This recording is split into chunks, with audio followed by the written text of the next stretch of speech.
Uphill Phil, we've just been here while the wreaths have been laying down. Now I'm speaking to Justin. Yep. Justin is the organiser, the founder of the D.F.L.A. One of many people. It's a democracy. Right. Fair play. There's a council of 20 people. There's Yep. a lot of admins, about 80 admins that run business for the D.F.L.A. It's not like the F.L.A. There's not one person. There's no Thanks for correcting me. No tyrannical leader. It's, Yep. it's a democracy of hundreds of people really that have set something up because we believe that it should be more transparent. Yep. One person shouldn't be dealing with this, and basically we can galvanise all the experts and people that might be useful for us going forwards. Today was organised by Justice for the 21.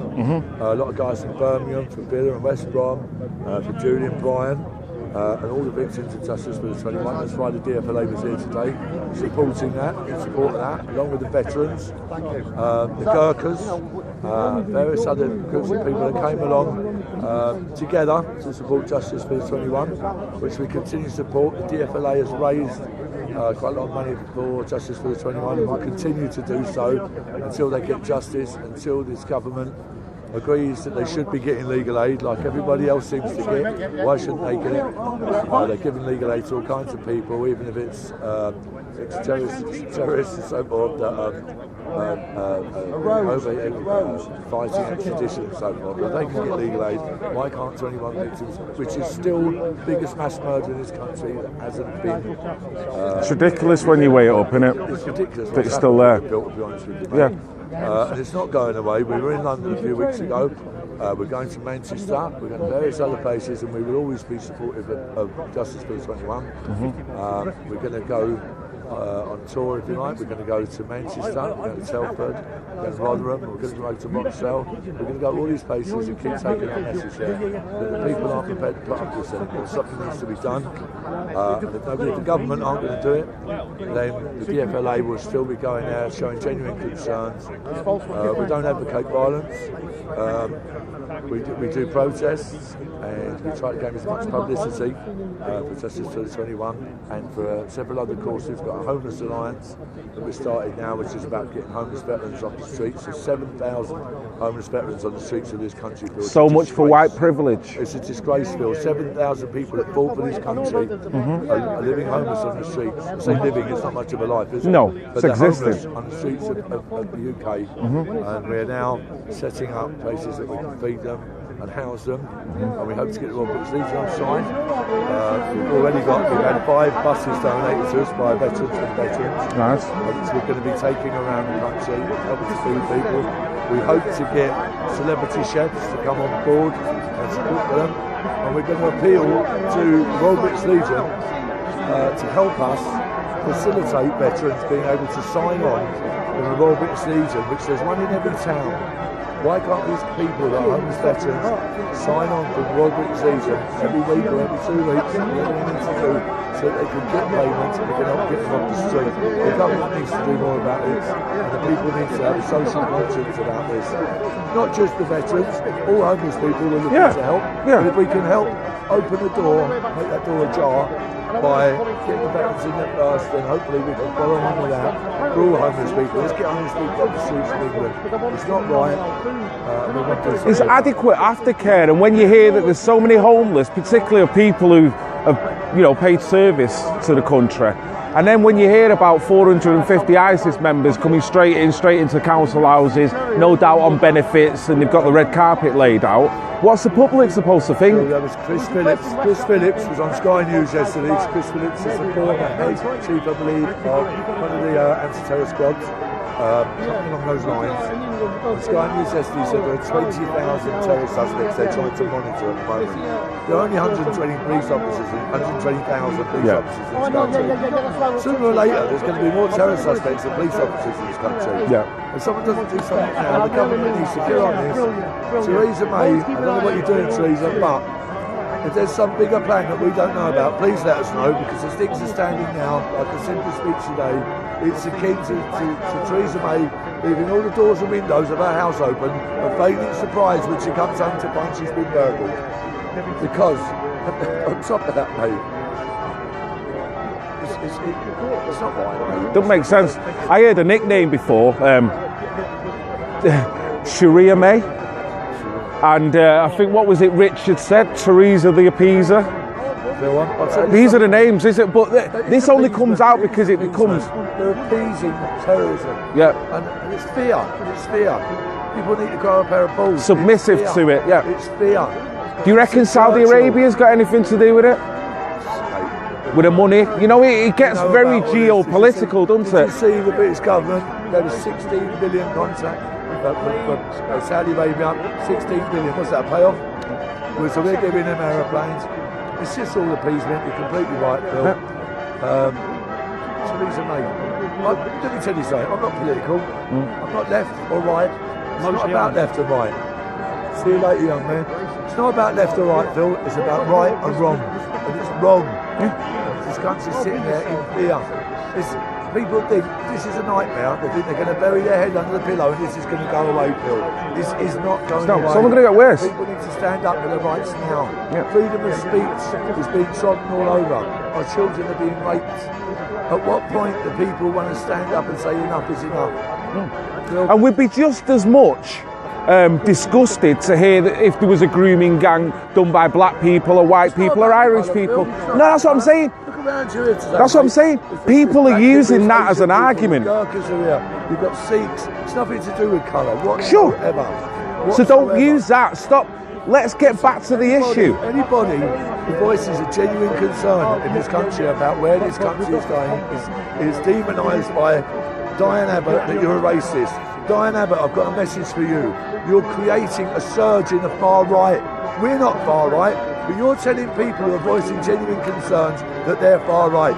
You're creating a rise in the far right, Diane. The Streisand effect. Carry on doing it, Diane. We're not far right, we're just people voicing genuine concerns. But you are responsible for the surge in the far right. So carry on doing it, Diane, because that's what you're doing. Yeah. And I think that's wrong. I don't want to see the far right gain momentum at all. No one wants that. You're going to justify the R word about if I've got black friends. No, it's stupid. You don't need to, mate. You don't need to go down that line. Okay, Diane, stop doing it. Right, start sticking up for the people in this country. Jeremy Corbyn, you're supposed to represent the working class. Come on now, mate. Yeah, you ain't representing no one. Gerard Batten, that's the only man in this country who's got the cojones to stand here and actually. By the way, you can say balls. Yeah. You can say balls. I know you were reluctant to say it. You say it here, mate. I apologise for that. Don't worry, mate. It's all about passion. And I did say the F-word. I apologise for that. Right. But yeah, Gerard's saying it as it is. He's only a little guy in stature, but I'll tell you what, he's got a big heart. Yeah. And people in this country need to get behind Gerard because I tell you what, I don't know who else is going to do it, Phil. There is not another politician that I know of in this country at the moment who is standing up for this that isn't scared. Yeah, you're all running scared. You need to grow a pair, a lot of you. Phil? Justin, thank you very much. Good luck in the future, pal. No doubt I'll be seeing you again. I love what you do. Thank you. Get on this man. Before there's all the marches, yeah? He's got our respect and we listen to him. Thank you. You take care, mate. Have a good day. Thank you, Justin. Right, Red Pill Phil. Okay, that was Justin. He's not the founder of the D.F.L.A. That was wrong. I got corrected there. He is one of many founders. So, right, sir, how are you doing, pal? I'm well, thank you. Well, I'm certainly better than. Are you enjoying the day?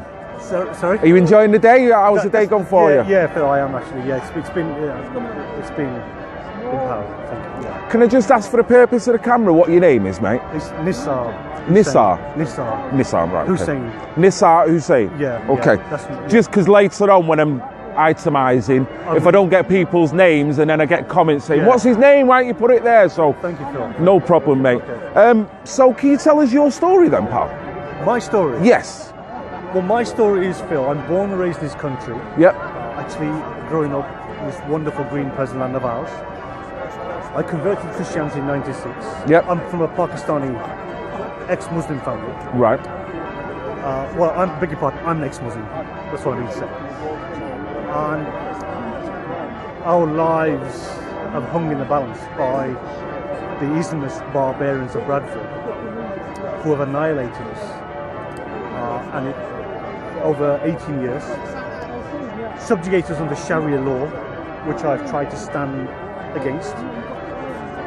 And actually, it culminated in almost losing my life. Really? When I was kneecapped and suffered a broken hand outside my home in November of 2015, much to the disinterest of Bradford police, who for very many years deliberately and willfully looked the other way, turned a blind eye, and actually we have, as I say, been forced to vacate under armed police protection. It took me several months to get back on my feet. In November of 2016, I had 10 armed police officers descend upon my home. Jesus. It was a SWAT operation, and I couldn't put my wife, my daughters, my youngest boy of 8, through any more distress and trauma. I literally walked away from my home. As I say, I suffer with PTSD. We've gone through a lot of trauma, but thankfully we are now free and out of a Muslim area. Sad to say, yeah, because I am Pakistani. Yeah, as I say, I'm born and raised here. Yeah. Could I ever imagined it would ever come to this? I could never envision in 1,000 years. That you'd have to leave your community in fear. Well, Phil, can I just say, maybe like yourself, say I'm born in 65. So we grew up with Jamaican families, West Indian, Afro-Caribbean, English, Irish. We played together, we scrapped together, we shared everything together, we got on with it. And moving to Bradford 28 years ago, and I would say that it has been the most alien experience, one I bitterly detest, actually, but there's been a failure by the Anglican Church, this bishop of Bradford, previous 2 bishops, not to mention Mr. Welby as well. He's also turned his back and walked away. This is to do with this interfaith ecumenicalism. And it's something which I naively believe, we believe that we're still living in a free democratic country. And I could stand before you, God Almighty, and tell you that is not the case. We have been subjugated as apostates under Sharia law for my conversion to Christianity, and we have suffered immeasurably, actually, to the point I almost lost my life. The police call it an assault, actually, but they have, as I say, I've had cars torched, cars rammed, we've been under siege, our lives have been decimated, annihilated. Do you know these people that are doing it? Or? Yeah, it's the usual sort of, in the last instance, before leaving, it was an influential, demented clan family. Right. And we were forced out of our first home when we started suffering issues of religious hate crime, which the police refused, and did not want to acknowledge. Why do you think was that? It's usual story. We mustn't cause offence to the Muslims. We mustn't sort of point fingers. Terrified of being labelled as Islamophobic. You know, gone are the days of, oh, you're a racist. Yeah, I mean, Phil, you know how it was when we did suffer a bit of racism. You have, of course, you have ignorance, and a very tiny minority of that. Yeah. Actually, so the racism thing has long gone. Yeah. And this Islamophobic or Islavone has come into the fold. Yeah, it's like filled the vacuum. Filled the vacuum. Yeah, it's like we've got to have some kind of chaos. Yeah, so let's wheel in the next problem. We didn't deserve it. It's not. We've been robbed of our British way of life. Everything that I've adhered to and believed seems to me it's been a lie, actually. That there is no such thing as Britishness, and I feel that is absolutely wrong. It is totally immoral. It's totally immoral in the sense of what this country has stood for. Bearing in mind, this country has a long history since Magna Carta of freedom and freedoms, religious freedoms, and carrying this through all over the world. They have been the instigators to carry this all over the world. And it seems to me they've lost their way. And it should be the case now that people should, whoever they are, yes, there's a long history of welcoming immigrants. My parents he was an immigrant, so I'm a first generation immigrant born in the country. However, it should be the case, well, look, you respect the law of the land. It is Britishness, it's British values, but that's long gone very, very sadly. It's very scary, actually, and so and Sharia law, especially by way of converts. I think your people need to understand, the good people who are on YouTube, that are converts. It isn't just a minority. You have the minority, yes, instigating and doing what they do through violence and such like. But then the majority, because of they also view you with contempt. I've lost my own family. You've lost your own family? Oh yeah. Right, so because you've decided to come out of Islam, they've all disowned you? Yeah, I want to make it absolutely crystal clear to you, Phil. Yep. There is no middle ground. Yep. Once you leave Islam, Yep. whether it's agnosticism, atheism, conversion to another religion, you are dead and finished. There is no such thing as middle ground or acceptance or any tolerance for that convert. You are dead and finished. Right. Okay. And then in my scenario, it is the case of to eradicate this man and his family. I've never bought into this community business. I just see myself as another British person just growing up in a city or in a place in his neighbourhood.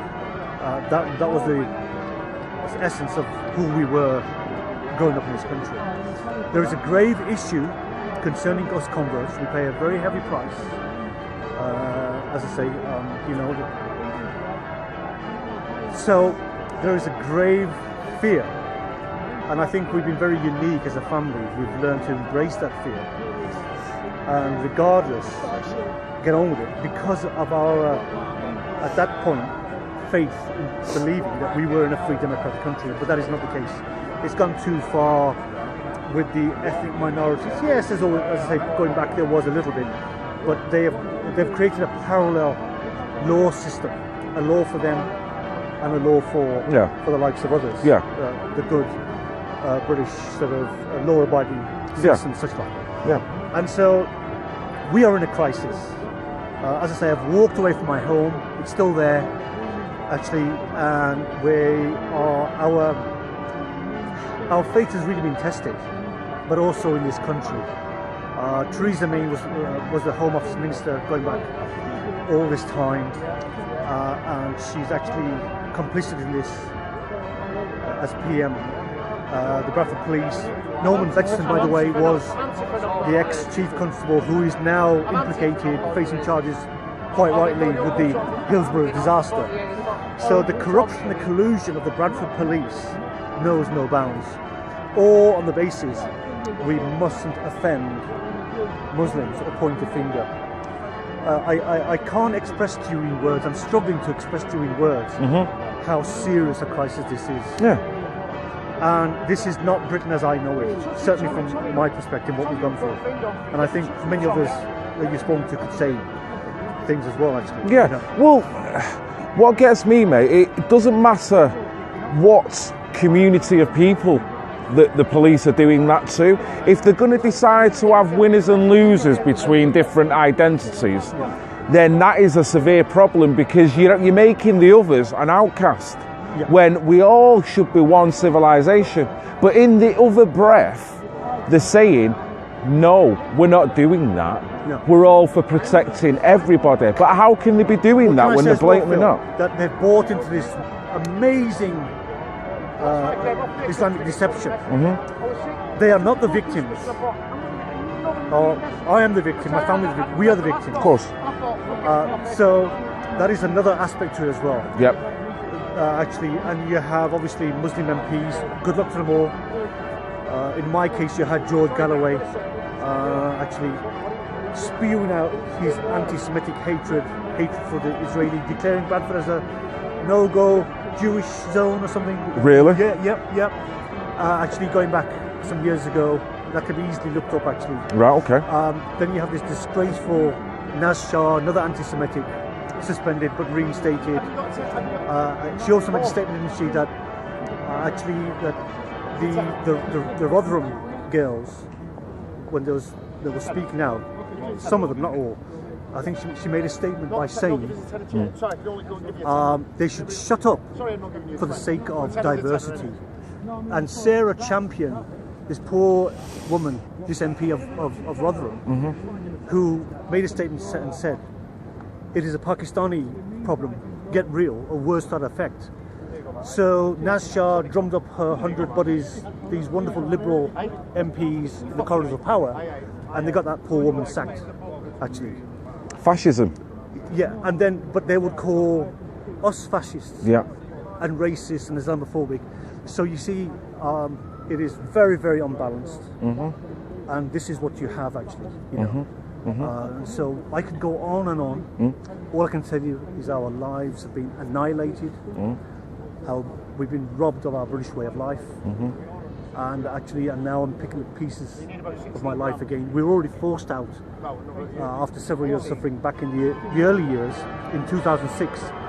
Then I featured on a Dispatches documentary. All right, okay. Highlighting the plight of converts as ourselves, and I contributed as a free democratic person, and that's when this clan family then with impunity and lawlessly took the action that they did under the nose of the police. It's very similar to Speaker's Corner, and I saw some of your, and in fact I saw it was your footage, footage, where these barbarians totally opposed to free speech and our Western civilization. But on the one hand, making out they are very tolerant, wonderful.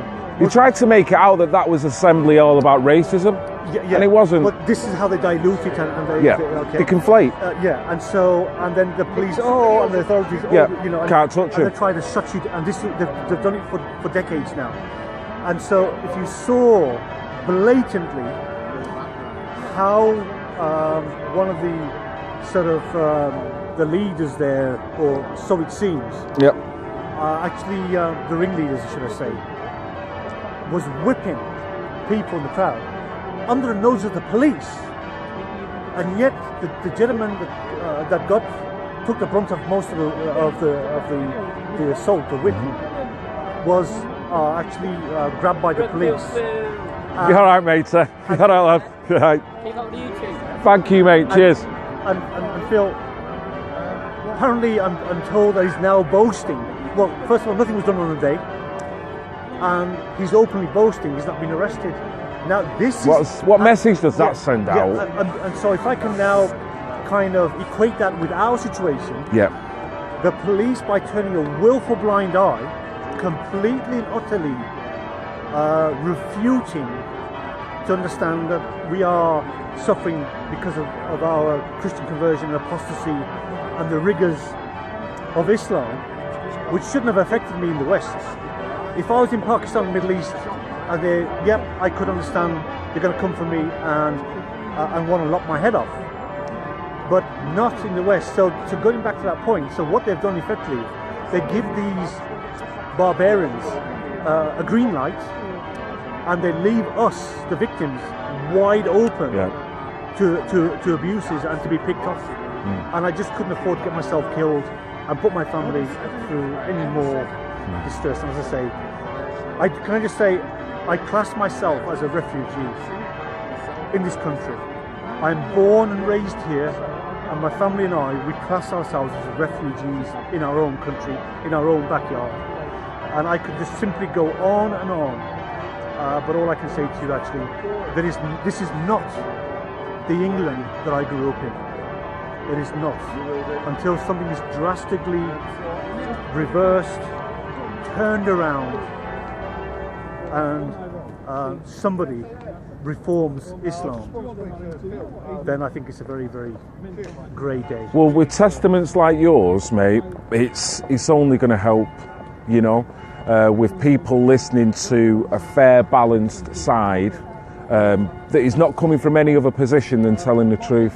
And, you know, Phil, I've lost my family. They have this draconian thinking. Fine. I've lost all my family, my immediate family, and so these bigots, they know that. They know inside out how it is for people like us. But for them, that'll be like job done.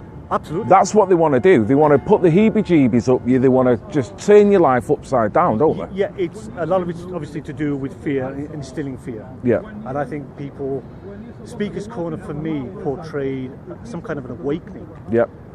a kind of resurrecting actually of the abuses posed by these bigots and this implementing of Sharia law.